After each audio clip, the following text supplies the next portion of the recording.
2024 లేదా 25లో డిగ్రీ లేదా బీటెక్ చదివారా? సాఫ్ట్‌వేర్ జాబ్ కోసం ఎదురు చూస్తున్నారా? అయితే కోడ్‌జ్ఞాన్ 100 డేస్ కోర్సులో చేరండి. జాబ్ సాధించండి. సుమన్ టీవీ ప్రేక్షకులకి మీ నాగరకు నమస్కారాలు. భారతదేశంలో ఈరోజు ఎక్కువ కేసులు ఎక్కడ పెండింగ్ ఉన్నాయి అనే స్టాటిస్టిక్స్ తీసుకుంటే, నేను గతంలో కూడా చాలాసార్లు ఈ విషయం సుమన్ టీవీ ప్రేక్షకులకి ప్రస్తావించడం జరిగింది. ఫ్యామిలీ మ్యాటర్సే ఎక్కువ కనిపిస్తున్నాయి.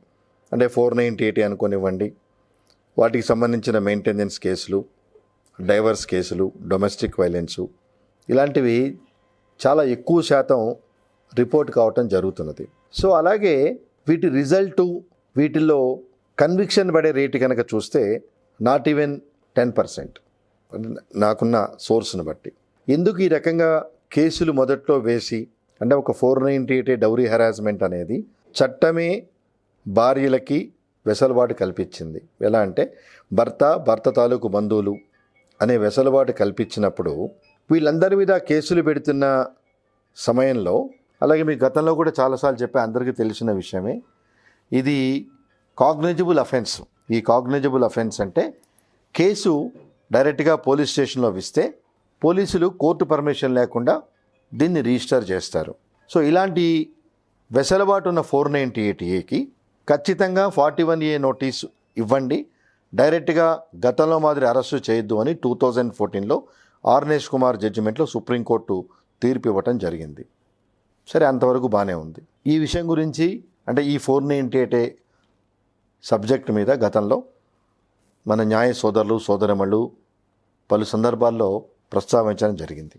నేను ఒక అడుగు ముందుకేసి దీనివల్ల జరిగే తీవ్ర పరిణామాలు, అలాగే ఒక భార్యే కాదు, కేసు వేసినందువల్ల భర్త తాలూకు బంధువులు కూడా రకరకాల మానసిక క్షోభానికి గురవటం, సంఘంలో వాళ్ళ గౌరవ మర్యాదలకి భంగం కలగటం, అల్టిమేట్గా ఏం సాధిస్తున్నావు అంటే తగినంత రిలీఫ్ ఈ 498 కేసుల ద్వారా బాధితురాలకి దొరకపోవటం, ఇట్లాంటి విషయాల గురించి మనం చర్చించుకోవాలనే ఉద్దేశంతో it is only an attempt to bring awareness among the public with regard to the filing of 498A and other ancillary cases.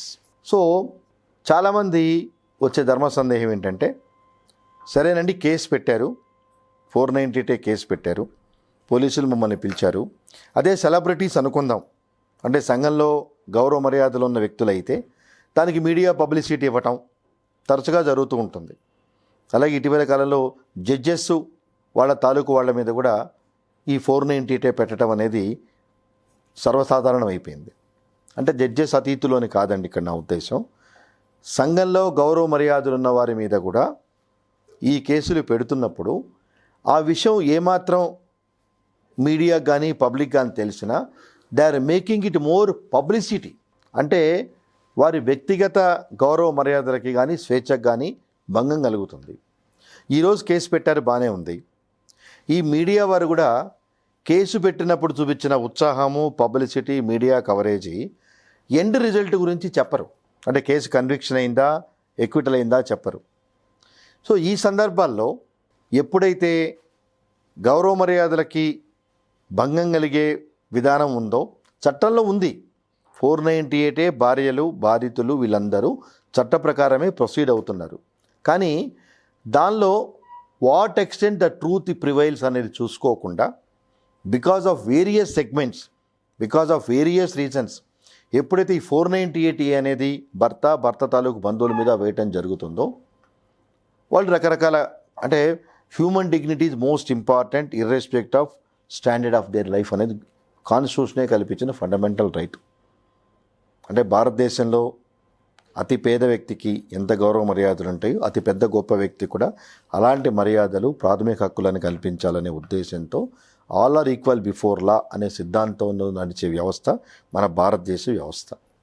So ఈ వ్యవస్థలో మనం వేసే కేసుల భవిష్యత్తు పరిణామాలు ఎలా ఉంటాయి అనే ఒక ఆలోచన విధానం లేకుండా వాళ్లకున్న స్పర్ ఆఫ్ మూమెంట్ యాంక్షస్ని they are convert into criminal cases అన్నప్పుడు డెఫినెట్గా there must be a damage by way of reputation, by of integrity in the society for both the parties. So ఇక్కడ ప్రధానంగా మనం, సరే బాధితురాలు కేసు వేసింది, దాని మీద కొంత ఇన్వెస్టిగేషన్ జరిగింది, కోర్టులో ట్రయల్ నడిచింది, ఎక్విటల్ అయిపోయారు అనుకుందాం. సో ఇక్కడ చాలామంది తరచుగా నన్ను అడుగుతున్న ధర్మ సందేహాలు ఏంటంటే, సార్ నా భార్య కేసు వేసినందువల్ల మేము మా ఫ్యామిలీ మెంబర్స్ అందరం సఫర్ అయ్యాము, అలాగే కోర్టులో కేసు ప్రూవ్ కాలేదు. ఇక్కడ ఇంకో గమనించాల్సిన విషయం ఏంటంటే ప్రేక్షకులు, 498A కేసు మనం పోలీస్ కంప్లైంట్ ఇచ్చినా లేదు డైరెక్ట్గా సంబంధిత మ్యాజిస్ట్రేట్ కోర్టులో మనం ఫైల్ చేసినా, ఒకసారి కంప్లైంట్ రిజిస్టర్ అయిన తర్వాత ఇన్వెస్టిగేషను, ఛార్జ్షీటు, భార్య అంటే విక్టిమ్ తరఫున ప్రాసిక్యూషను, ట్రయల్ నడిపించేదంతా పోలీస్ వారు నడిపిస్తారు. దాన్ని ప్రాసిక్యూషన్ వారు నడిపిస్తారు. అంటే లీగల్ లాంగ్వేజ్లో ప్రాసిక్యూషన్ అంటాం. అంటే ప్రైవేటు అడ్వకేట్ని పెట్టుకునే వెసులుబాటు చాలా తక్కువ ఉంటుంది. బాధితురాలకి 498A కేసుల్లో అక్యూజ్డ్ ప్రైవేట్ అడ్వకేట్ని ఎంగేజ్ చేసుకొని కేసు కొట్లాడే విధానం కన్నా పోలీసు తరఫున పబ్లిక్ ప్రాసిక్యూటరే కేసు నడిపిస్తాడు. సో ఆప్షన్ తక్కువ ఉంటుంది. కోర్టు పర్మిషన్తో పబ్లిక్ ప్రాసిక్యూటర్ని పర్సనల్ అడ్వకేట్ని అపాయింట్ చేసుకున్నా, his role only is assisting to the public prosecutor, directly he cannot come on the front line of the trial అన్నమాట. సో ఈ పరిణామాల్లో ఎప్పుడైతే కోర్టు ఈ ప్రాసిక్యూషను, ఎవిడెన్సు, అడ్వకేట్ అంటే అక్యూజ్డ్ ఎవిడెన్సు కన్సిడరేషన్లో తీసుకున్న తర్వాత యూజువల్గా మ్యాజిస్ట్రేట్ కోర్టు ఇచ్చే వర్డిక్ట్లో అన్నీ డిస్కస్ చేస్తూ prosecution fail to prove the guilty of the accuse అని వర్డిక్ట్ ఇవ్వటం జరుగుతుంది. సో దీన్ని బేస్ చేసుకొని ఎప్పుడైతే ప్రాసిక్యూషన్ నా మీద అంటే అక్యూజ్డ్ పర్సన్స్ మీద కేసు ప్రూవ్ చేయలేకపోయిందో, తప్పనిసరిగా అక్యూజ్డ్ అంటే భర్త తాలూకు వాళ్ళకున్న లీగల్ రెమెడీని ఇన్వోక్ చేస్తూ సివిల్ డిఫామేషను, క్రిమినల్ డిఫామేషన్ వేసుకునే వెసులుబాటు వాళ్ళకు ఉన్నది. ఎలా అంటే మీరు అడగచ్చు, సార్ మ్యాజిస్ట్రేట్ కోర్టులో అయిపోగానే వేయచ్చా అని. లేదు, హైకోర్టు అంటే సుప్రీంకోర్టు వరకు వెళ్తారో లేదో బాధితులందరూ మనకు తెలియదు కాబట్టి, అంటే అక్యూజ్డ్ పర్సన్స్ కానీ వీళ్ళు కానీ ప్రామాణికంగా హైకోర్టు తీసుకుందాం. అంటే మనకు అందుబాటులో ఉన్న వ్యవస్థ ఇమీడియట్ అప్పీలేట్ వ్యవస్థ హైకోర్టు కాబట్టి హైకోర్టుని ప్రామాణికంగా తీసుకొని హైకోర్టులో కూడా అక్యూజ్డ్ తాలూకు వాళ్ళు సక్సెస్ అవ్వటం జరిగితే తప్పనిసరిగా భార్య తాలూకు వాళ్ళ మీద మనం క్రిమినల్ డిఫామేషన్స్, డ్యామేజెస్ వేసుకునే అవకాశం ఉంది. అంటే అన్ని కేసుల్లో అని కాదండి, ఎవరో ఒకళ్ళు unless they ring the bell to file civil damages or criminal defamation కనుక వేస్తే 498లో రియల్గా జరిగే కేసుల పూర్వాపరాలని తగు జాగ్రత్తలు తీసుకొని ఈ కేసులు వేయటం జరుగుతుందని చెప్పని నాకున్న అనుభవంలో మీతో షేర్ చేసుకునే విషయం. ఎందుకంటే అలాగే ఎక్విటల్స్ ఒకసారి మ్యాజిస్ట్రేట్ కోర్టు ఆఫ్టర్ కండక్టింగ్ ఏ ఫుల్ ఫ్లెడ్జ్డ్ ట్రయల్ ఎక్విటల్ కనుక చేయటం జరిగితే జనరల్గా అప్పలేట్ కోర్టు ఎక్విటల్లో ఇంటర్ఫియర్ కాదు.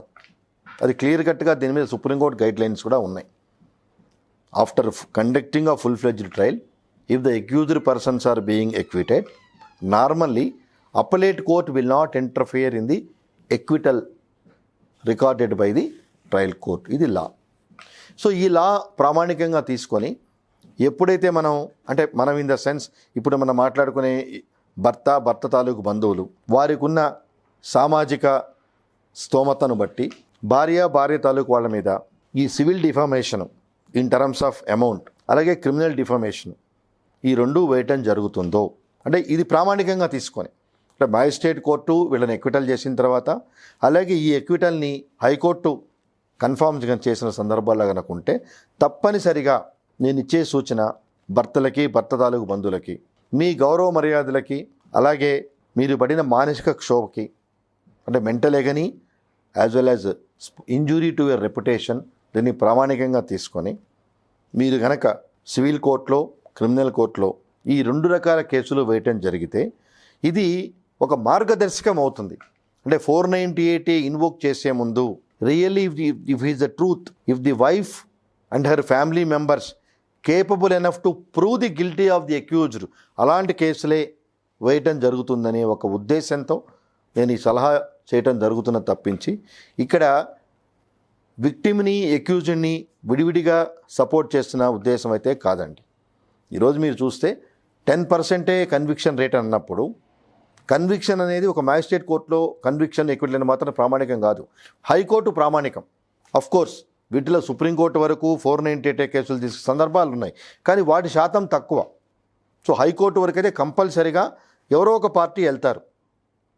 కన్విక్షన్ వాడు డెఫినెట్గా వెళ్తాడు, ఎక్విటల్ వాళ్ళు కూడా వెళ్తారు. కానీ ఎక్విటల్ అయినప్పుడు ఇప్పటి వరకు నాకున్న అనుభవాన్ని దృష్టిలో పెట్టుకొని జనరల్గా అప్పలేట్ కోర్టు ఇంటర్ఫియర్ కాదు. సో అప్పలేట్ కోర్టు ఇంటర్ఫియర్ కానప్పుడు ఎక్విటల్ని లోయర్ కోర్టు చేసిన ఎక్విటల్ ఫైనల్ అనేది అవుతుంది కాబట్టి, సో మీ మీద నేర నిరూపణ లేదు అనే విషయం వచ్చింది కాబట్టి దాన్ని ప్రామాణికంగా తీసుకొని భర్త తాలూకు బంధువులు తప్పనిసరిగా వాళ్లకున్న legal remedies, criminal legal remedies, private complaint వేయించు సెక్షన్ 191 నుంచి 194 వరకు, ఫాల్స్ ఎవిడెన్స్ ఇండియన్ పీనల్ కోడ్లో 191 సెక్షను 1 నుంచి 194 వరకు ఫాల్స్ ఎవిడెన్స్ కింద కంప్లైంట్ చేయొచ్చు భార్య మీద. అలాగే ఎవిడెన్స్ ఇచ్చేటప్పుడు భార్య పేరెంట్సు ఆమె కిత్తండి కింద ఎవిడెన్స్ ఇస్తారు కాబట్టి 120B ఐపీసీ కింద కాన్స్పిరసీ, అంటే వీళ్ళందరూ ఒక కుట్రపూరితమైన వాతావరణాన్ని క్రియేట్ చేసి ఈ రకమైన 498A ఫాల్స్ కేసు పెట్టి వాళ్ళకి ఫైనాన్షియల్ స్తోమత లేకపోయినా, నేను గతంలో అందుకే దీనికి కనెక్టివిటీ కోసం గుర్తు చేస్తున్నా, ట్యాక్స్ ఎవేషన్ పిటిషన్ వేయండి.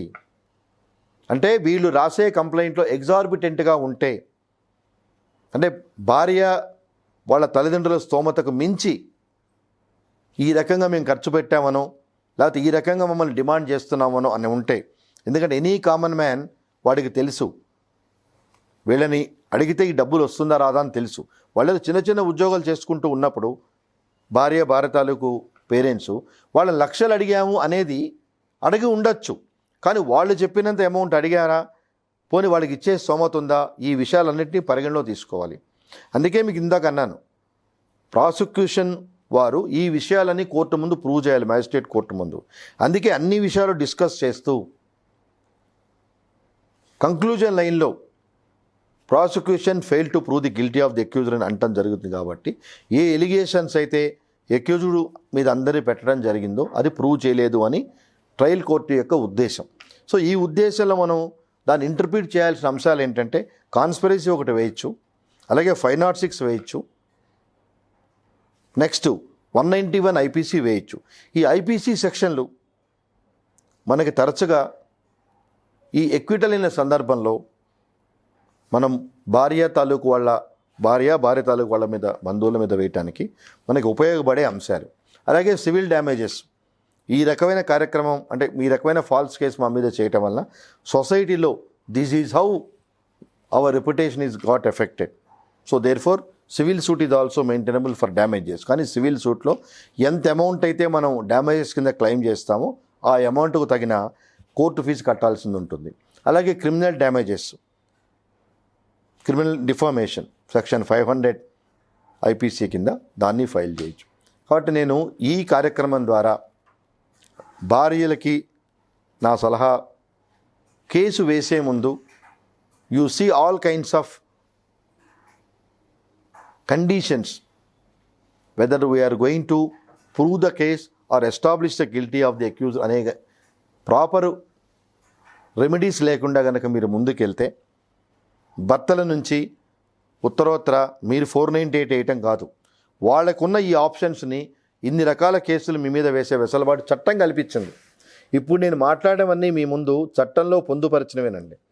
దీనిలో నా సొంత విషయాలు, సొంత అభిప్రాయాలు ఏమీ లేవు. బట్ నా సలహా ఏంటంటే, కేసు ఎక్విటల్ అయిపోయినప్పుడు ఆ ఎక్విటల్ని అప్పలేట్ కోర్టు అంటే ఉన్నత న్యాయస్థానాలు కూడా కనుక కన్ఫర్మ్ చేసినప్పుడు భర్తలకి భర్త తాలూకు బంధువులకి మీ మీద ఈ రకమైన న్యాయ ప్రక్రియలు చేసే అవకాశం ఉంది. కాబట్టి think before 100 times you take criminal action against your husband and in laws. కాబట్టి దీన్ని పాజిటివ్గా నేను ఇచ్చిన సలహా సూచనలకు మీరు స్పందిస్తారని, ఎటువంటి నెగటివ్స్ నా సలహాల మీద మీరు ఆపాదించకుండా ఒక సామాజిక దృక్పథంతో చెప్పిన విషయాలుగా పరిగణిస్తారని కోరుకుంటూ నమస్కారం.